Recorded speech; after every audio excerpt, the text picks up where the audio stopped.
So, we've all reached a place at one point in our life where we realized we needed to make a change, or we realized that everything needed to change, or there was just one aspect of our lives that we really wanted to do better at. And I'm assuming you lie somewhere in there if you are watching this right now. But we've tried everything, I think, I myself included, watching the productivity YouTubers, just disciplining yourself more, setting goals, journaling, meditating, just like everything. But through it all, you sort of, maybe like me, felt schloggy and just saggy and soggy, just exhausted, just slumpy, just energy levels. And that right there is the problem. You cannot build a better life from an exhausted state. Being in a low energetic state makes everything much more difficult than it really is. Here is a super simple rudimentary example of just the bare, fundamental necessity of this. If you want to get somewhere that's far away, you got to drive there, then you need to put gas in your car. You need to supply it with energy. That's our example here. You can't get where you want to go when you have that much energy. For those listening, I was putting up a 0. If you're running on fumes, it's going to be harder to stay focused on the things you want to be focused on. It's going to be harder to stay disciplined. It's going to way harder to be consistent. It also makes it way more likely for us to just sort of escape into a distraction. So if you're watching TV, reading books, even playing video games, and you're not really sure why you're doing it, a lot of the times it's because it forces that focus. It makes us feel as if we have more energy. But we want the real thing. So the modernized environment that we live in makes it extremely easy to just live the rest of our lives out in a low energy state. We've got all the ultra processed food, we've got a drug for everything, even for entertaining ourselves recreationally. We can drink, we can smoke weed. We're sitting around all day, late into the night, light pumping into our eyes from the screens that we're stimulating ourselves with games and crazy thriller movies. But at some point, whether the system and or the environment is broken or not, if you want your life back, you're going to have to take responsibility for your energy. So how I got my energy back was I boiled it down to basically 5 things that I did or didn't do that helped me to take my energy back and reclaim responsibility for that. The first and most important one for me was movement. Running in particular was something that really helped me out.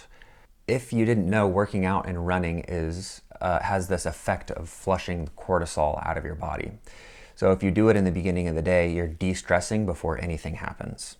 It also gives you some dopamine and endorphins to kind of get through your day with, so that you can start the day feeling sort of happy and relaxed. I got some of my best ideas while I ran. This channel idea came while I was running. And so if you really want to begin that upward spiral, there's a couple things that really will just start you up there, and running, movement, doing something like that is definitely my number one for myself.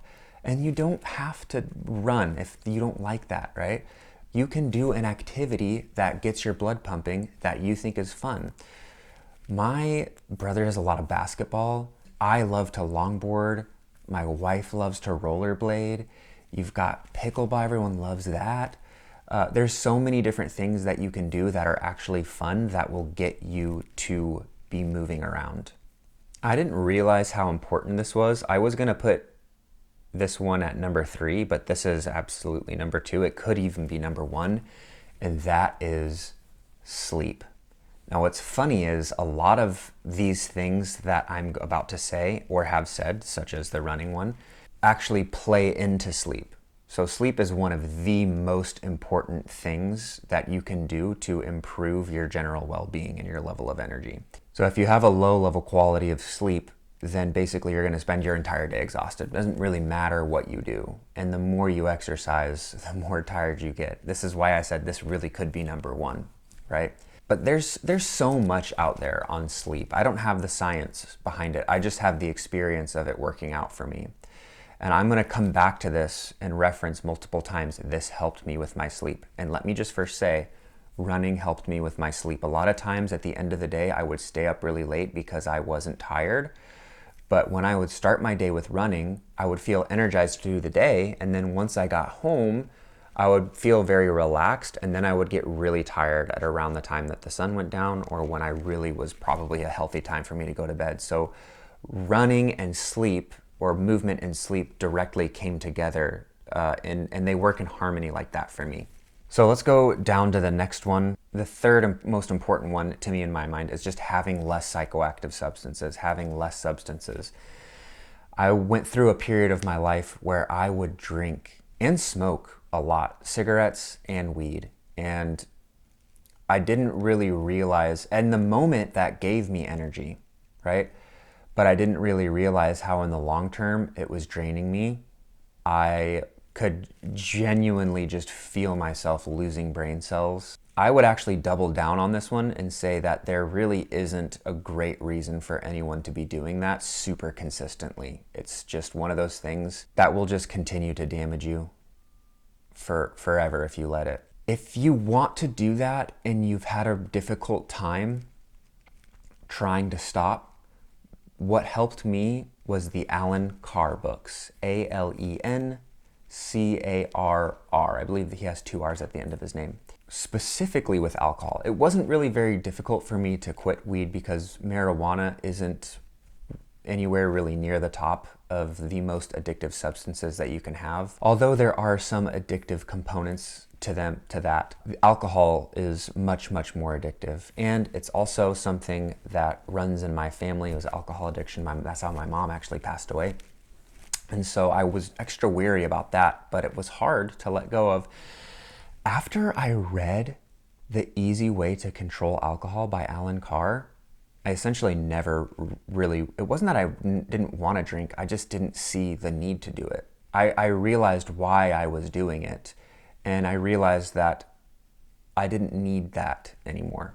It's a great book, and actually, that's how Ashton Kutcher quit smoking. I don't know if you saw that interview on The Late Show. I forget who the host was, but he said that Allen Carr helped him quit smoking. He read that book and he was done forever. I also think that his book helped Nikki Glaser quit drinking forever. She was done just like that after reading the book. So if you want to do that, but you have trouble, check out that book. It'll change your life. The fourth one is very, very, very important, and that is to just be eating cleaner food. Eat real whole foods. I'm not going to go into dietary dogma with you, but I think that everyone can agree that if you stop eating processed junk and you eat real foods, then your life will improve, your energy levels will improve. Let me know if you want me to do a video on the diet that I follow. That one is super straightforward, and I'm going to move on from it, but you really could take a long time trying to figure out what works for you. So be patient when it comes to that and try different things out. And, don't be afraid to go slow with it. Slowly eliminate some things and keep some joy in your life. The last one is definitely a last but not least sort of scenario, and that is to just get more sunlight. Be outside more. In the beginning, during the spring and the summer and the fall, in the beginning of the day, I always just walk outside. I just wake up, I get a glass of water, I drink it, and I walk outside, no shoes. I walk around and just absorb sunlight and move around a little bit, and that gets me going, gets my vitamin D levels up, and it's actually crazy how much better that makes you feel. It's really crazy what that can do for you. I think we really underestimate that. Now, you don't have to do these in that specific order. You can do whatever's easiest for you to hardest and just snowball it. The point here is not to be perfect and not to try to perfect your life immediately out of the gate. You just want forward momentum so that you can start that upward spiral. Because when your energy comes back, everything else gets easier. Discipline gets easier. Focus gets easier. Even having some hope for the future that things will work out gets so much easier. So, if you're trying to rebuild your life, before you click out of this video, if you're still with me, I want you to right now Make a pact that with yourself that you are going to become a healthier person so that you can restore your energy levels, so that you can face your problems and really just life in its fullness head on, so that you can tackle what you need to and be present with the people that you love and just enjoy everything. Make that pact, and we'll continue talking about this in future videos, and I will see you in the next one.